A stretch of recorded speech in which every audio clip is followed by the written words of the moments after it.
नमस्कार। रियल गच में आप सभी का एक बार फिर से स्वागत है। इस वीडियो को लाइक कीजिएगा, मेरा चैनल को सब्सक्राइब करना मत भूलिएगा और साथ में नोटिफिकेशन बेल ऑन कर दीजिएगा। तो दोस्तों, CAA, the citizenship amendment act, home minister ने घोषणा कर दिया है कि मार्च महीने में इंप्लीमेंट किया जाएगा। तो आपका मन में तो वो प्रश्न जरूर आता होगा कि यार 2019 में जो हुआ देश भर में शाहीन बाग जैसा एक स्पॉन्सर्ड प्रोटेस्ट जो हो रहा था, जिसका इस CAA एक्ट से कोई लेना देना ही नहीं था, लेकिन फिर भी वहां पर एक स्पॉन्सर किया गया था कि आप लोग प्रोटेस्ट करो। देश भर में हर किसी ने देखा वो, अगर कोविड-19 नहीं आता वो प्रोटेस्ट शायद आज भी चल रहा होता। लेफ्टिस्ट, एक्टिविस्ट, कांग्रेस, आम आदमी पार्टी, जो विपक्ष का काफी सारे लोगों ने उसको भड़काया। जो मुस्लिम संप्रदाय का जो महिला था, जिसको इससे कोई लेना देने नहीं था। CAA क्या है? Citizenship amendment act. ये इसीलिए बनाया गया है कि 2019 में इसको लाने का मेन जो मकसद है ये यही है। हमारा जो हिंदू परिवार है आज का दिन में बांग्लादेश, अफगानिस्तान, पाकिस्तान में है, उनका साथ हर रोज जो ये गलत कारनामा हो रहा है, उत्पीड़न, प्रताड़ना जो भी हो रहा है, आज पाकिस्तान में पाकिस्तानी खुद सुरक्षित नहीं है, तो सोचो आप वहां पर हिंदुओं का क्या होता होगा।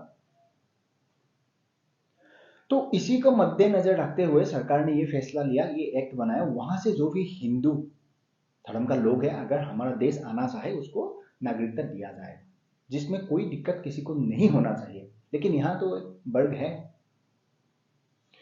ये वही वर्ग है जिन्होंने अवैध बांग्लादेशियों को, अवैध रोहिंग्यास को अपनी मतदान के लिए सारा फैसिलिटीज दिया, और इधर जहां एक गलत काम हो रहा है वहां से लोगों को सुरक्षित करने के लिए लाया जा रहा है, लेकिन फिर भी उसको प्रोटेस्ट करता है। देखो, टू बी ऑनेस्ट, CAA देश के लिए अच्छा कानून है। आज का दिन में हमारा जो हिंदू परिवार के साथ जो हो रहा है उसको मद्देनजर रखते हुए, राइट। लेकिन मैं असम से बिलोंग करता हूं, क्योंकि 2019 में असम में भी जो प्रोटेस्ट हुआ, मैं विटनेस था यार। मैं आज भी नहीं भूला हूं वो दिन, मेरा सामने जो घट रहा था। और असम का जो हिस्ट्री है और असम का जो स्थिति है, इसको नजर रखते हुए मैं एक ही सेंटेंस में आपको ये नहीं कह सकता हूं कि मैं इसको सपोर्ट करता हूं, क्योंकि असम का डेमोग्राफी, असम का हिस्ट्री का साथ काफी सारा बातें हैं जो CAA को सपोर्ट करने से पहले वो माइंड में आ जाता है, माइंड में आपका स्ट्राइक हो जाता है, नहीं नहीं नहीं, ये हमें सपोर्ट नहीं करना, हो सकता है ऐसा फिर हो जाए, कोई बड़ी बात नहीं है। इसीलिए मैंने कहा कि आपको आज थोड़ा असम का हिस्ट्री का बारे में भी थोड़ा बहुत मैं आपको समझाऊंगा, तभी ये CAA का जो असम में क्या स्थिति हो सकता है, जो मेरा कंटेंट बेसिकली वही है कि असम में इस बार किस टाइप का इसका एक्टिविटीज दिखाई देगा। देखो, सीधा सा बात है, अगर ये नागरिकता देने का बात है तो इसमें आज का दिन में जो हमारा देश में मुस्लिम संप्रदाय का जो लोग है ना, मुस्लिम धर्म का जो लोग है, इनको CAA से कोई लेना देना नहीं है, लेकिन भड़काने वाला इसको भड़काएगा, क्योंकि इनका यहाँ पर ना नागरिकता जाने वाला है ना इनको नागरिकता मिलने वाला है, इनका कोई लेना देना नहीं है। जो भी हिंदू लोग बाहर से आएगा, बांग्लादेश, अफगानिस्तान और पाकिस्तान से, उनको नागरिकता दिया जाए। टू बी ऑनेस्ट, अगर मैं कहूं being as a Indian citizen, तो मुझे ये एक्ट में कोई दिक्कत नहीं है, मैं 100% इसका सपोर्ट में हूं, CAA का। लेकिन यहीं पे एक बड़ा सवाल है, क्योंकि मैं असम से बिलोंग करता हूं, तो बीइंग एज ए असमीज, मैं इस एक्ट को असम में लागू करने से पहले 100 बार अपने आप सोच लूंगा। क्यों सोचूंगा? इसीलिए सोचूंगा कि मुझे कहीं ऐसा ना दिखे कि आने वाला टाइम पर असम के साथ फिर वही घटनाएं ना घटे जो इतिहास में घटा था। असम इस बात का विटनेस है कि हमारा साथ इतिहास में इस टाइप का काफी सारा घटनाएं घटे हैं, जिसका परिणाम आज भी हर असमीज CAA को स्ट्रेट वे में, मैं भी बोला ना, स्ट्रेट वे में मैं भी 100% सपोर्ट नहीं करता हूं। क्यों नहीं करता हूं? सारा कारण उसी का अंदर ही है, जो मैं आज आपको समझाऊंगा। देखो, सबसे पहले मैं अगर आपको कहूं dark age of the Assamese language, वो 37 ईयर्स, 1836 टू 1872 ब्रिटिश शासन इंडिया का टाइम पर असमीज लोगों का ऊपर बंगाली लैंग्वेज को थप दिया गया था। हालांकि असमीज लोगों का इंडिजिनियस कल्चर, अपना भाषा सब कुछ, फिर भी हमारा ऊपर थप दिया गया। आज भी असमीज लोग उसको भूला नहीं है और ना ही भूलेगा आगे। फिर देश आजाद हुआ। आजाद होने के बाद 1979 टू 1985 ये जो पीरियड था असम के लिए इतना भयंकर पीरियड था जिसको कभी भी कोई भी असमीज व्यक्ति नहीं भूल सकता है। ये असम मूवमेंट का टाइम पर साथ साथ एंटी फॉरेनर्स जो एजिटेशन है इसका भी प्रोटेस्ट चल रहा था, क्योंकि असम में जो अवैध बांग्लादेशी रोहिंग्या ये इतना बढ़ने लगा था जिसको कांग्रेस पार्टी ने सपोर्ट कर रहा था वोट बैंक के लिए, जिसका परिणाम आगे 85 में असम एकॉर्ड बना। मैं आगे आऊंगा उसका बारे में, इनफैक्ट मैं पहले काफी सारा वीडियो में उसका बारे में बोल चुका हूं। इसीलिए मैंने कहा जो आज वोटिंग अपना स्वार्थ के लिए रोहिंग्यास बांग्लादेशीज को अपना देश में उन्होंने सब कुछ दिया, घर दिया, लैंड दिया, वोटर आईडी कार्ड दिया, उसमें किसी को दिक्कत नहीं है। लेकिन यहाँ जो हमारा भारतीय हिंदू है, जो ये तीन देश में इतना ज्यादा इन लोगों का ऊपर जुल्म हो रहा है जिसका परिणाम वो वहां से भारत आना चाहते हैं, तो ये एक इसीलिए मैं सपोर्ट करता हूँ। लेकिन असम में ऐसा हो जाता है, जो इतिहास था 37 ईयर्स ब्रिटिश इंडिया का टाइम पर, वो तो माइंड में आता ही है। फिर अगर मैं असम मूवमेंट का बारे में आपको समझाऊं 1979 टू 1985 जिस टाइम पर असम में प्रेसिडेंट रूल भी लागू हो रहा था, उसी बीच असम में ऐसा ऐसा घटनाएं हुए, ये फॉरेनर्स को हटाने का नाम पर, अवैध बांग्लादेशी को हटाने का नाम पर, भाषा को लेकर काफी सारा बातें, मैसेकर, नेली मैसेकर 1983 में आज भी ये असमीज लोग भूला नहीं है। वो 14 विलेज जिसको बंद कर दिया गया था, जला दिया गया था, मार दिया गया था, काट के फेंक रहा था, क्योंकि इंदिरा गांधी ने 4 मिलियन बंगाली मुस्लिम्स को मतदान राइट दे दिया। ये कांग्रेस ही सारा गेम खेलता है, ये लोग ये अपनी स्वार्थ के लिए आज तक। इसीलिए मैंने आगे ये भी बताऊंगा, असम में अगर मार्च महीने में ऐसा कुछ प्रोटेस्ट होगा जिसको कांग्रेस ही लीड करेगा, ये कांग्रेस, इस देश को जलाने के लिए कांग्रेस सबसे आगे रहेगा। और साथ में तो काफी सारा एक वर्ग है ही जिसको मुद्दा चाहिए, गवर्नमेंट प्रॉपर्टी है तोड़ दो, कोई दिक्कत नहीं है, ये गवर्नमेंट का बनाया हुआ सड़क है तोड़ दो, क्या फर्क पड़ता है, जला दो। मैं आगे आता हूं उसका बारे में। वो नेली में शिकार आज किसी ने नहीं भूला है, कोई बोल नहीं सकता है यार, भूल नहीं सकता है उसका। ऑफिशियल रिपोर्ट में 2500 से लेके 10,000 लोगों का मौत हो गया नेली में शिकार 1983 में। उसी असम मूवमेंट जब बन रहा था 1982 में अल असम स्टूडेंट यूनियन का जो एक लीडर है अनिल बोरा, उसको मार दिया गया था प्रोटेस्ट करने का टाइम। बंद घोषित किया था, वो एक्सेप्ट नहीं किया, फिर प्रोटेस्ट हुआ, फिर उसको मार दिया गया, जिसको आज भी असम नहीं भूला पाया है। अल असम स्टूडेंट यूनियन, अल असम गण संग्राम परिषद, ये दोनों संगठन ने लीड लेते हुए जो एंटी फॉरेनर्स एजिटेशन था इसका अगेंस्ट में प्रोटेस्ट कर रहा था। इसी सारा कारण, क्योंकि यही बांग्लादेशी और रोहिंग्या मुस्लिम ही है जिसका साथ असम का जो ये इतिहास जो जुड़ा हुआ है ना, हर टाइम इन लोगों ने जहां पर आके डोमिनेट करने लगता है वहां से असम का लोग उसका रिटेलिएट करता है, फिर जाके मैसेकर टाइप का कांड हो जाता है, वायलेंस हो जाता है। और इनका तो आदत है, आपको तो भली भांति मालूम होगा, जहां पर ये 2 से 4, 4 से 40, 40 से 400, 400 से 4000 जिस दिन हो जाएगा इसका डिमांड स्टार्ट हो जाएगा, नहीं नहीं नहीं यहाँ हमारा ही चलेगा, ये धर्म नहीं चलेगा, मेरा धर्म ही चलेगा, यहाँ पर मैं ये करूंगा, मैं यहाँ पे वो करूंगा, तुमको मार दूंगा, तुमको काट दूंगा। हर रोज आप देखते होंगे, ये असम में ही नहीं या इंडिया में ही नहीं, दुनिया में कहीं पर भी आप देख लो, इनका जैसे बढ़ जाता है संख्या फिर उसका डिमांड स्टार्ट हो जाता है। आज यूरोप में देख लो, आप मिडिल ईस्ट में देख लो, मिडिल ईस्ट यानी इजराइल का बात बोल रहा हूं मैं। खैर फिर आते हैं असम में, तो उसमें ऐसा है 85 में फिर लड़ते लड़ते असम एकॉर्ड बना। असम एकॉर्ड में ऑलरेडी असम का लोगों का साथ खेला कर दिया कांग्रेस ने, उस समय का प्राइम मिनिस्टर राजीव गांधी ने, जो अवैध बांग्लादेशी रोहिंग्यास है इनको देश का नागरिकता देते हुए असम में इनको रख दिया। हालांकि 1947 का बाद एज पर इंडियन कॉन्स्टिट्यूशन जो भी लोग इस देश में आया वो हर कोई विदेशी है, लेकिन इन्होंने आर्टिकल 6A को जोड़ते हुए 1971 काट ऑफ मार्क देके बांग्लादेशी रोहिंग्यास को असम में डाल दिया देश का नागरिकता देके, जो असम के लिए एक्स्ट्रा वीजा बन गया। वो आज भी वो कैरी कर रहा है। आपको तो मालूम ही होगा लाखों से कितना हो गया होगा, खुद ही एक बार अंदाजा लगा लो। और वही नहीं, साथ में 1971 से 1985 तक भी काफी सारा लोग आया था, क्योंकि उस समय वोटर आईडी कार्ड, आधार कार्ड नहीं था। सेंट्रल में भी कांग्रेस गवर्नमेंट था, उन्होंने भी मान लिया, दे दिए, लीगलाइज कर दिया, हो गया एक्स्ट्रा वेट असम के लिए। उसके बाद भी असम में इलीगल भी है, जो आज भी असम के लिए और एक्स्ट्रा वेट है। जिसको तो दे दिया नागरिकता वो तो है ही, उसके बाद भी असम के लिए इलीगल लोग हैं, जिसका वेट असम आज भी कैरी कर रहा है, जिसका परिणाम आज असम भुगत रहा है। यही सारा कारण मन में आ जाता है, एक माइंड में स्ट्राइक होता है। देखो इससे पहले भी तो हमने 85 में जो हुआ एक्स्ट्रा वीजा हमने ले ही लिया, अवैध वाला तो है ही। फिर सीएए का नाम पर भले वो हिंदू है, वहां पर उसका साथ गलत हो रहा है, हमारा यहाँ आएगा, पता नहीं आगे किस तरह का मैसेकर या वायलेंस हो सकता है। ये डर हर असमीज व्यक्ति का पास आज होता है, इसीलिए स्टेट वे में कोई भी असमीज आदमी इसको एक्सेप्ट नहीं करता। मैंने जो कहा आपको नहीं करता है। हाँ, कोई पॉलिटिकल स्वार्थ या इसे बिना जाने आपको कह देगा नहीं नहीं मैं इसका साथ नहीं हूं, मैं इसका अपोज करता हूं, उसको कुछ पता नहीं आता, पता किसी ने बोल दिया अपोज करना है, उन्होंने कर दिया। हो सकता है कोई कह दे 100% हो, 100% तो मैं भी हूं इसका साथ, लेकिन असम का एनवायरमेंट का साथ थोड़ा डिफिकल्ट है।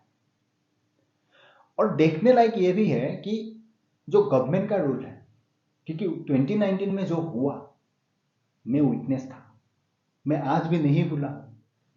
देखो इसमें ऐसा है, मैं विटनेस इसीलिए था, उस दिन मेरा ऑफिस 3-4 बजे ऑफिस में ये अनाउंसमेंट आ गया था कि कुछ हो रहा है सिटी में, गुवाहाटी का बात मैं बोलूंगा अगर आपको, तो 5 PM शार्प ऑफिस को बंद कर दिया गया। जैसे ऑफिस से बाहर निकला, पूरा रोड हर 50-100 मीटर का डिस्टेंस में आपको झुंड दिखाई देगा, किसी का हाथ में बेम्बू है, किसी का हाथ में लकड़ी है, कोई टायर जला रहा है, कोई लकड़ी जला रहा है। मैं ऑफिस से निकल के अपनी गाड़ी तक जाने के लिए सोच रहा था, फिर जैसे जैसे मैं गया वहां से मैं रूट पकड़ते हुए आया। बेसिकली जो लोग प्रोटेस्ट कर रहा थे वो वही कर रहा था, जो रोड को ब्लॉक करके टायर जला के लकड़ी जला के जो गवर्नमेंट का प्रॉपर्टी वगैरह होता है, स्पीड ब्रेकर या जो बैरिकेडिंग बीच में होता है ना, डिवाइडर में जो फेंसिंग वगैरह लगा हुआ है, ये सबको तोड़ा जा रहा, यही हो रहा था। अब सामने जो गुवाहाटी में नॉर्मली दोनों साइड आना जाना होता है, उस दिन एक साइड जा रहा है तो एक साइड बंद है, फिर उस साइड आप जाइएगा वहां से देखिएगा वहां से आना बंद है, जा सकता है, तो आप कहाँ जाइएगा। 8 आवर्स लगा मुझे घर पहुंचने में। हर 200 मीटर्स का डिस्टेंस में मैंने वही वायलेंस देख रहा था जो वो लोग अपने आप कर रहा था। हाँ, किसी को मार नहीं रहा था, ये सच है। लेकिन इसमें क्या होता है, लोगों को एक डर फिर भी रहता है, लोगों का प्रॉपर्टी डैमेज होता है कहीं ना कहीं, कई लोग फंस जाते हैं किसी कारण। अगर उस दिन कोई एम्बुलेंस फंस गया था, जरूर फंसा ही होगा ना, उसका क्या हालत हुआ होगा उस दिन। इस टाइप का बात है, जो सोशल वायलेंस है किसी को पसंद नहीं है। अगर सरकार ऐसा कर दे कि ये जो इलीगल जितना है ना इसको अगर निकाल दे, बांग्लादेशी या रोहिंग्या जो भी है, हो सकता है असम का लोग सीएए को एक्सेप्ट करे, कर देगा कि अगर सरकार ऐसा कर दे कि हम उसको निकाल देंगे, हर कोई बोलेगा हाँ तो बहुत बढ़िया, तो फिर लाइए। लेकिन वहां पर भी एक चिंता के कारण है, चिंता के कारण ऐसा है कि यहाँ पर इस सीएए का कारण असम में जितना भी आएगा ना, ज्यादातर 99% बांग्लादेशी जो बंगाली है ना ये आएगा। इसमें एक प्रॉब्लम है, देखो ये थोड़ा सा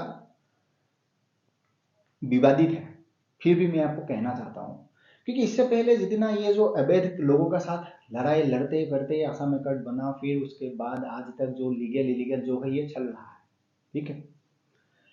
इन लोगों का एक आदत है, मैंने जो कहा 4 से 4000 जिस दिन हो जाएगा ये डोमिनेट करने लगता है, फिर अपना धर्म का बारे में ये सिखाने लगता है, यही होता है। ये जो बांग्लादेशी बंगाली जो है ना, ये भी अगर आते हैं ना, इसका भी जो स्टाइल है ऑलमोस्ट इसी टाइप का होता है। उसका भी अगर 4 से 4000 जिस दिन हो जाएगा ना, वो भी वही स्टाइल अप्लाई करेगा कि उसका ही चले आए। वहां का जो इंडिजीनियस है जो भी है उससे उसका कोई लेना देना नहीं है, उनका जिस दिन पॉपुलेशन बढ़ जाएगा उसका डिमांड स्टार्ट हो जाएगा। हालांकि दोनों में एक फर्क है, इस्लामिक धर्म और ये बंगाली दोनों में एक फर्क होगा कि बंगालीज लोग जो भी होगा ना उसमें डिमांड करेगा, जो करेगा पॉपुलेशन बढ़ाएगा, अपना एरिया बनाएगा, लेकिन वो देश का जो कॉन्स्टिट्यूशन है वो मानेगा, उसके बाद अपनी धर्म और यहाँ इस्लामिक धर्म का लोग क्या होगा, ये जितना बढ़ेगा उतना वो देश का कॉन्स्टिट्यूशन नहीं मानेगा, वो अपना धर्म को मानेगा। ये दोनों डिफाइंड होते हैं। तो असम के लोगों का ये भी एक डर है। तो वही सारा जो हिंदू बंगालीज है बांग्लादेश से आएगा, ज्यादा से ज्यादा वहां से आएगा असम में, तो उनका भी वही स्टाइल होता है। इसी का कारण लोग नहीं चाहते हैं कि नहीं नहीं नहीं, हम ऑलरेडी झेल चुका है यार, हम ऑलरेडी उसके लिए लड़ चुका है, जिसका परिणाम आज भी हम भुगत रहा है। हमने लड़ाई किया फिर भी हमारा साथ न्याय नहीं हुआ, जिसको निकालना था उसको एक्स्ट्रा वेट हमारा साथ दे दिया गया है। फिर ये आएगा कल को, फिर इसका वही स्टाइल है, ऐसा हो जाएगा, फिर हमारा साथ वही होगा। यही सबसे बड़ा मुद्दा है जिसका कारण हर असम का वो व्यक्ति है ना कहीं इस बात को डायरेक्टली एक्सेप्ट नहीं करता है, सारा बात जानने के बाद भी। फिर अगर पॉलिटिकली आप देखो पॉलिटिकली तो यहाँ पर जो भी होगा, मैंने जो कहा कांग्रेस पार्टी आएगा, आग लगाएगा, जो उनका नेचर है।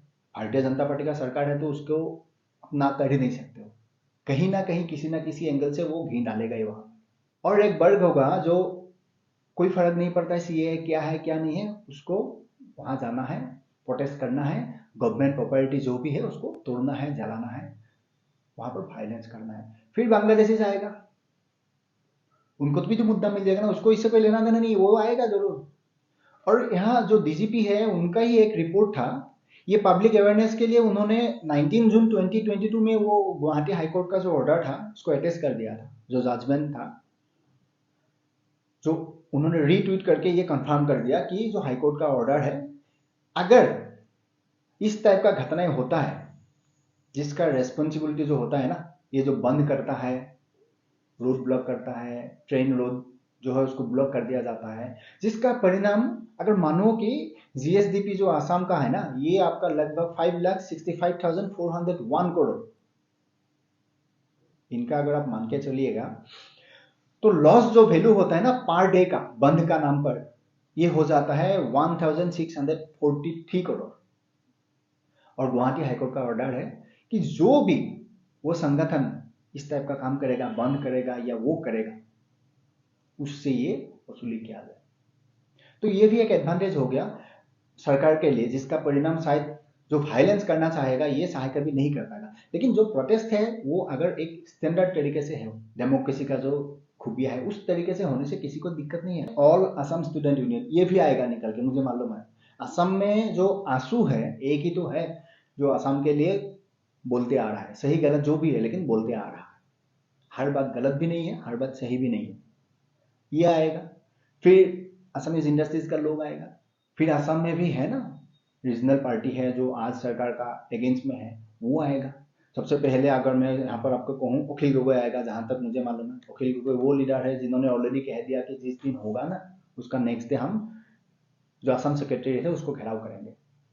हालांकि असम का जो डीजीपी है उन्होंने भी एक बहुत बड़ा स्टेटमेंट दिया है। उन्होंने कहा, एक सोर्स इंडिया टुडे जो नॉर्थ ईस्ट है उन्होंने पब्लिश किया था, according to source DGP GP Singh has instructed officers to ensure the readiness of tear gas, batons and other crowd control equipment at every police station. That means वो पहले से तैयारी में है, उसका पास खबर जरूर है। इस बार भी होगा, होप नहीं हो।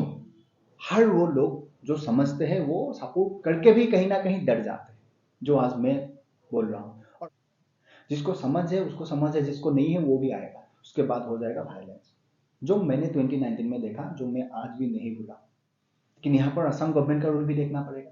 2019 में भी बीजेपी का ही सरकार था, अभी भी बीजेपी का ही सरकार है, चीफ मिनिस्टर दोनों अलग है। उस टाइम पर सर्बानंद सोनोवाल साहब थे, अभी हिमंत बिश्व शर्मा साहब है, दोनों का काम करने का स्टाइल अलग है। इसीलिए डीजीपी पहले से तैयार करके रखा है। डिब्रूगढ़, जोरहाट, हर वो जो डिस्ट्रिक्ट है, जो पुलिस स्टेशन का जो ओसीज है, गुवाहाटी का भी काफी जितना पुलिस स्टेशन है, हर ओसीज का साथ डीजीपी संपर्क में है। ये तैयारी रेडी करके रखना जरूरी है, क्योंकि लास्ट में बहुत कुछ हुआ।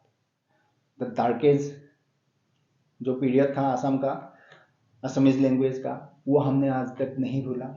फिर असम एजिटेशन, नेली मेसिका, असम एकॉर्ड, ये सारा बात आज असम के हर लोगों को जरूर याद है, जिसका कारण ये चाहते हुए भी इसको सपोर्ट करने के लिए डरते हैं। लेकिन देखने लायक वही होगा इस बार हिमंत बिश्व शर्मा और उनका जो एडमिनिस्ट्रेशन है किस टाइप से इसको संभालते हैं। आने वाला टाइम पे तो ये मालूम पड़ ही जाएगा। तो वही मेरा आज का जो पॉइंट ऑफ व्यू था आपका साथ शेयर करा। वीडियो कैसा लगा कमेंट सेक्शन में ज़रूर बोलिएगा। तो मिलते हैं अगले वीडियो में, तब तक आप आपका ख्याल रखिएगा और खुश रहिएगा।